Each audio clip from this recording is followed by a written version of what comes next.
June 6, 1944, Normandy, France, 1:14 a.m. The night was alive with light and thunder. C-47 transports roared across the moonless sky, their bellies flashing as anti-aircraft shells burst beneath them. Inside, men of the 82nd and 101st Airborne Divisions sat packed shoulder to shoulder, weighed down by 88 pounds of gear, waiting for the green light to jump. Their faces were calm, but every heartbeat was counting down. In less than a minute, they would step into history and chaos. When the signal came, the doors opened to the wind. Paratroopers hurled themselves into the blackness over Normandy. Chutes bloomed across the sky like white ghosts. German guns tracked them from the ground, fire tearing holes through silk. Many never reached the earth alive. Those who did slammed into fields, trees, and stone walls scattered far from their intended drop zones. Radios were lost. Maps were gone. Squads were broken apart before they even touched the ground. Some men hit the soil in the middle of enemy territory. Alone, disoriented, they reached instinctively for their weapons, the one thing they trusted. But in the dark, under fire, they discovered the cruel truth of Army doctrine. The rifle slung at their side wasn't ready to shoot. It was buried in a heavy canvas Griswold bag, taken apart in 3 pieces for safety during the jump. They tore at the straps, hands trembling, trying to reassemble the M1 Garand as the sounds of approaching boots grew louder. The manual said it took 40 seconds for a trained soldier to make the weapon combat ready. The manuals had never heard bullets whistle through hedgerows. German soldiers needed only 10 seconds to find them.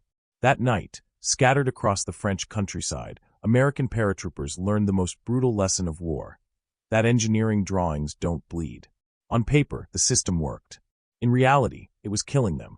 The Army had created one of the best rifles in the world, and then made it impossible for the men who needed it most to use it when it counted. The solution would come, not from the minds of master gunsmiths, but from a factory full of car mechanics. 2 years earlier, in 1942, the United States was racing to build an airborne force from scratch. At Fort Benning, Georgia, the training fields were alive with the new sound of paratroopers, the thump of boots on red clay, the thunder of jump towers, the rattle of planes overhead. Men were learning to fight gravity as much as the enemy.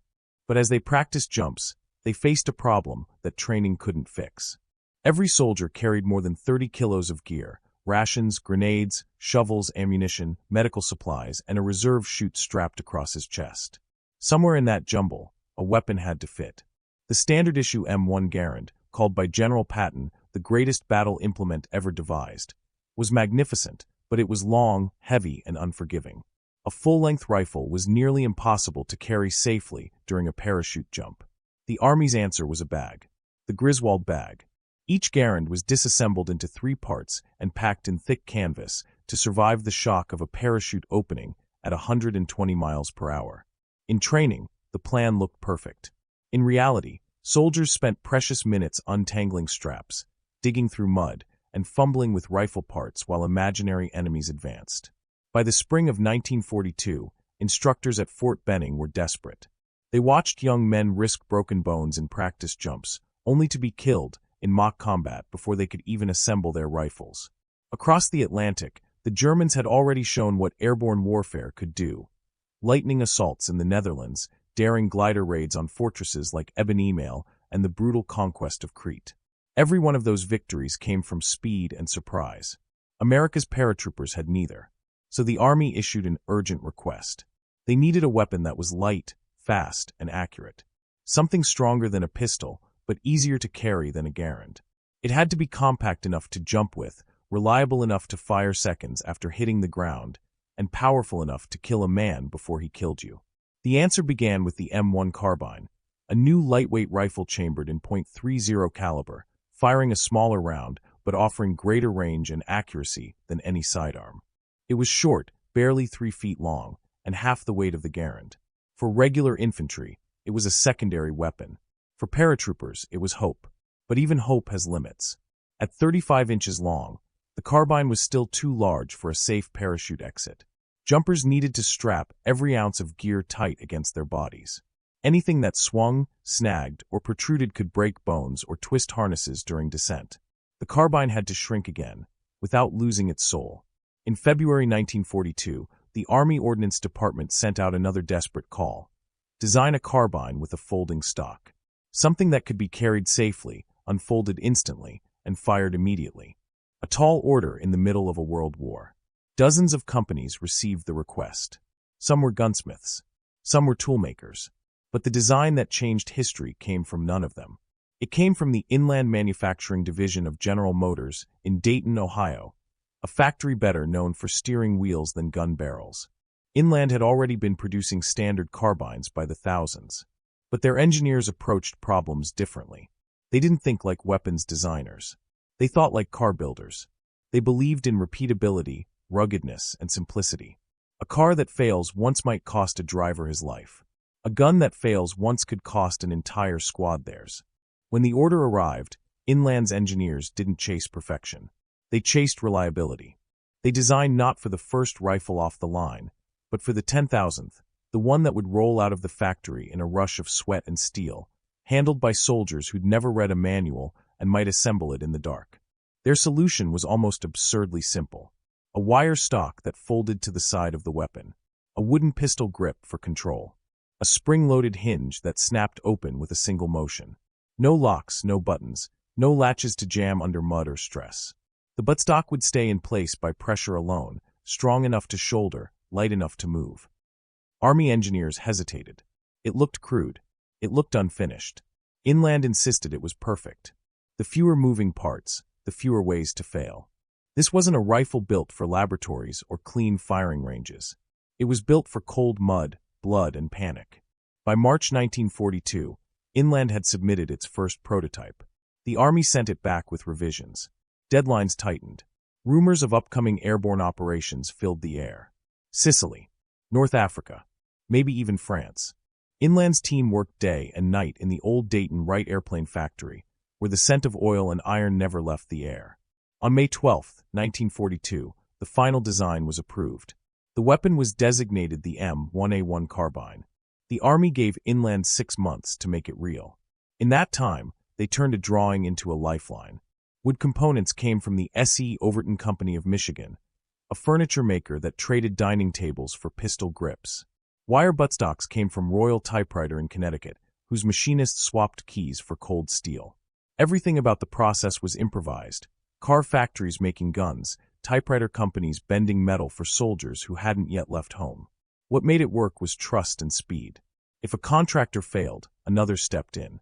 If a part broke, it was replaced with something stronger, borrowed from the automotive industry. The rivets holding the stock together weren't military grade. They were brake shoe rivets, the same ones used in cars across America. Tested, proven, and easy to make by the millions. Every shortcut was deliberate. Every simplification was survival. By the time the first folding stock carbines rolled off the line in October 1942, the airborne divisions were already training with them. Soldiers who had once cursed the Griswold bag now marveled at the little rifle that snapped open with a flick of the wrist. It was half the size of a Garand, light enough to sling across a chest, and sturdy enough to hit the ground hard without breaking. The instructors at Fort Benning watched the difference unfold in real time. Jumps that had once ended in chaos became smooth drills. Paratroopers hit the dirt, snapped open the stock, chambered a round, and fired in less than 3 seconds. The weapon became an extension of the man, ready when he was, not a second later. The first combat test would come soon. In July 1943, the skies over Sicily filled with American aircraft carrying the 82nd Airborne Division into darkness. They jumped through flak, wind, and confusion, and for the first time, their rifles were ready before their boots hit the ground. The M1A1 Carbine had done exactly what it was designed to do. It turned paratroopers from falling targets into instant combatants. And though no one could see it yet, that same weapon, born from car parts and common sense, would save thousands of lives the following summer when the Allies returned to Europe. The night sky over Normandy would be lit by fire once again, and those little folding stock carbines would make the difference between life and death in fields no wider than a farm. July 9, 1943, Sicily, Italy, 11:22 p.m. Darkness rolled over the Mediterranean as American C-47s cut across the sky. Below, the Sicilian coast shimmered in flashes of flak. Inside the planes, paratroopers checked their weapons one last time. Gone were the awkward Griswold bags. In their place, the new M1A1 carbines, compact, folded tight, secured to each man's chest with webbing and tape. The jump light turned green. The men leapt into history. Some dropped into olive groves, others into enemy fields lit by tracer fire. But this time, when boots hit earth, the weapon was already in their hands. A click, a snap, a round chambered, ready to fight. The Sicily invasion was chaos, but within that chaos the M1A1 proved itself. Paratroopers, scattered and surrounded, fired from behind low stone walls, across vineyards, and through the broken alleys of small towns. They weren't assembling rifles under fire anymore. They were fighting from the moment they landed. Reports from Sicily filtered back across the Atlantic. Short, precise, written in the language of soldiers who had finally been given a tool that worked. Weapon performed flawlessly. Immediate action possible. No malfunctions. By the time the next major airborne operation was planned, there was no question what rifle would lead it. June 6, 1944, Normandy, France, 1:14 a.m. 13,000 American paratroopers dropped from the night sky over northern France. The wind tore at their parachutes as they descended through darkness into fields they had never seen. Some landed in marshes, some in rivers, some on the edges of towns already alive with gunfire. The invasion of Europe had begun. It was supposed to be coordinated, a perfect drop onto carefully marked zones. But clouds and flak scattered the formations.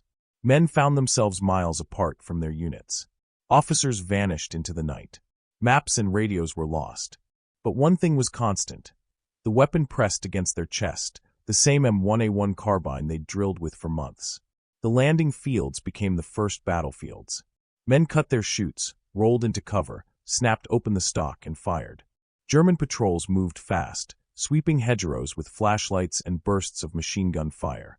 Yet everywhere they went, they met resistance, isolated Americans firing short bursts from weapons that seemed to appear from the shadows. The paratroopers didn't have numbers. They didn't have heavy weapons. What they had was speed.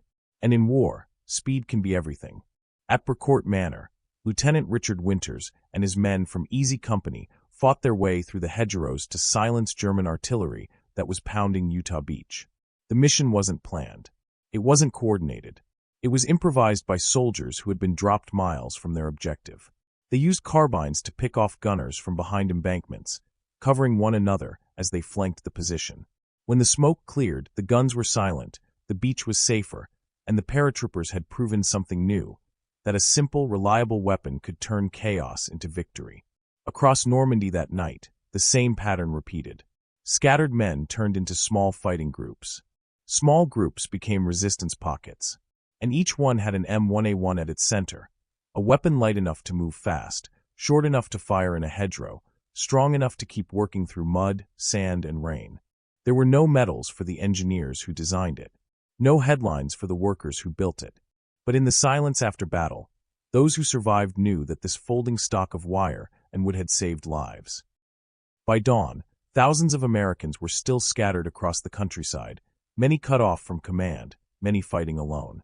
Some made their way to their original targets, others never did. But wherever they landed, their first moments on the ground were not spent fumbling with parts. They were spent fighting back. The M1A1 had done exactly what it was built to do: work instantly, under fire, in the hands of exhausted men who didn't have time to think. The numbers tell the cost. 2,499 American paratroopers were killed or wounded in those first hours. In the 82nd Airborne alone, 15 of 16 battalion commanders were casualties. The losses were terrible, but they could have been far worse. Without that little folding stock carbine, many more might never have made it home. Every second counted in Normandy. A weapon that could fire immediately meant the difference between taking cover and being cut down, between organizing a defense and dying alone in the dark. In the chaos of war, simplicity had triumphed. The M1A1 wasn't just a gun, it was an idea. A weapon designed not for engineers, but for soldiers. A rifle that assumed the man holding it would be cold, tired, terrified, and shaking, and still needed it to work. Through the summer of 1944, as Allied forces pushed inland through the bocage country of Normandy, the carbine remained a constant companion. The thick hedgerows turned the countryside into a maze of ambushes. Engagements happened at ranges of 50 yards or less. The lightweight carbine was ideal, quick to aim, easy to carry, and deadly at short range. German troops who fought against airborne units later reported their surprise at how fast the Americans could return fire. They expected confusion, panic, and disorganization. What they found were soldiers who landed ready to fight, because their weapons were ready, too. By late 1944, the folding stock carbine was no longer an experiment. It was standard equipment for every American airborne division. Production lines in Dayton worked around the clock. Subcontractors shipped crates of stocks, grips, and rivets to the inland plant where each rifle was assembled by hand. Over 140,000 M1A1 carbines would be produced before the end of the war. Unlike the Garand, which was built by several different companies, the folding carbine was made by Inland alone. Every one of them identical. Every one tested. Every one stamped with the mark of the company that had once made steering wheels. From Sicily to Normandy, from southern France to the Netherlands, and across the Rhine into Germany, paratroopers carried the same design, the same spring-loaded cam, the same wire stock, the same faith that when it opened, it would fire. September 17, 1944, the Netherlands. Operation Market Garden. Once again, the sky filled with parachutes. American, British, and Polish airborne units dropped into the Netherlands to capture key bridges across the Rhine. It was the largest airborne operation in history. The plan was bold and doomed. 2 German panzer divisions waited near Arnhem, turning the Allied advance into disaster. But the paratroopers fought hard, and again, the M1A1 was there. In flooded fields and narrow Dutch streets, the carbine's light weight allowed men to move faster, duck lower, and keep firing longer. They couldn't stop the tanks. They couldn't hold the bridges forever. But they were never unarmed. Not once. Even as plans failed and cities burned, the rifle kept working. Across Europe, the M1A1 became more than a weapon. It became a symbol of trust between those who built it and those who carried it. Soldiers wrote home about the little gun that never quits. Engineers at Inland sent letters to the front, asking how it held up in the mud and rain. The answers came back simple and proud. It works. The same pattern repeated in every operation. At night, men jumped through wind and flak. By dawn, they were fighting. And through it all, the weapon made in a car factory performed like it was born for war. By the winter of 1944, even infantry units began requesting the carbine for close quarters fighting in towns and forests. On the beaches of Normandy, photographs showed soldiers from regular divisions using the folding stock variant. Proof that weapons moved quickly to where they were most useful. The M1A1 had transcended its role. It was no longer just a paratrooper's rifle. It was the soldier's friend, reliable, familiar, and forgiving. The folding stock's design was so effective that some soldiers refused to trade it for newer weapons. Others personalized theirs with carvings and markings, symbols of identity in a war that often erased individuality. At Bastogne, in the frozen Ardennes, when the 101st Airborne held out against the German counterattack, many of the men still carried M1A1s. Their stocks were wrapped in rags to keep the cold from burning their hands, but the springs never froze. The rifles kept firing in snow and ice, just as they had in the mud of Normandy. Everywhere the Airborne went, the little carbine followed, across rivers, through villages, into cities reduced to rubble. When the war finally pushed into Germany, it was there again, its wire stock folded tight against its side as paratroopers prepared to jump one last time. The weapon's success had outgrown its creators. Inland's engineers, the car builders turned gunsmiths, had proven something that would echo long after the last shot of the war. Perfection wasn't the goal. Dependability was. As the Allied armies crossed into Germany in the spring of 1945, the M1A1 had become a quiet legend. It wasn't the most powerful rifle in the field. It didn't have the longest range or the loudest roar. But it had something rarer, a perfect balance of simplicity and strength. Every paratrooper knew that when he hit the ground, no matter where he landed, no matter how scattered or alone he was, that rifle would work. And in the end, that was enough. March 24, 1945, west of the Rhine, Germany, 9 a.m. Operation Varsity began with a roar. Hundreds of aircraft crossed the Rhine under a sky filled with smoke and flak. The largest single-day airborne assault in history was underway. British and American paratroopers, many of them veterans of Sicily and Normandy, leapt once again into combat. In their hands, folded tight against their harnesses, was the same weapon that had carried them through every major airborne operation of the war, the M1A1 Carbine. They had jumped with it over Italy, fought with it in France, and trusted it in the Netherlands. Now they were bringing it into Germany itself, the heart of the war that had reshaped the world. When the paratroopers hit the ground, the drill was instinctive. Cut the chute, open the stock, chamber around. The rhythm had become muscle memory. It was fast, fluid, unthinking, and it kept them alive. The fields near Wesel were a nightmare of wreckage and resistance. German machine guns swept the landing zones. Mortars burst among scattered paratroopers. And yet, within minutes, small units were forming, returning fire, pushing forward. The same weapon that had been doubted by engineers 3 years earlier was now defining the rhythm of battle. The M1A1 was not built for power. It was built for purpose. Its lighter cartridge, the .30 carbine round, lacked the heavy punch of the Garand's .30-06. But in close combat, power mattered less than readiness. Soldiers didn't need a perfect shot at 500 yards. They needed to shoot first at 50. Inland's engineers had understood that from the beginning. They hadn't tried to build a superweapon. They'd built a survivor's weapon, one that assumed the worst and worked anyway. And on the muddy fields of Germany, that design philosophy was saving lives once again.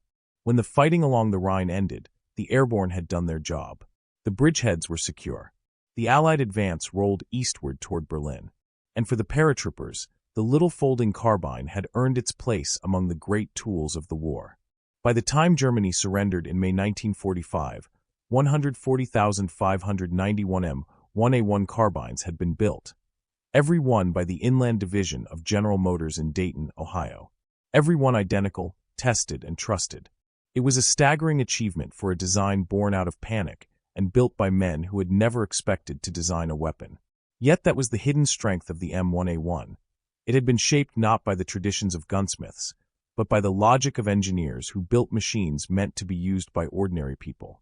In the months that followed, America's factories slowed, but the story of the M1A1 didn't end.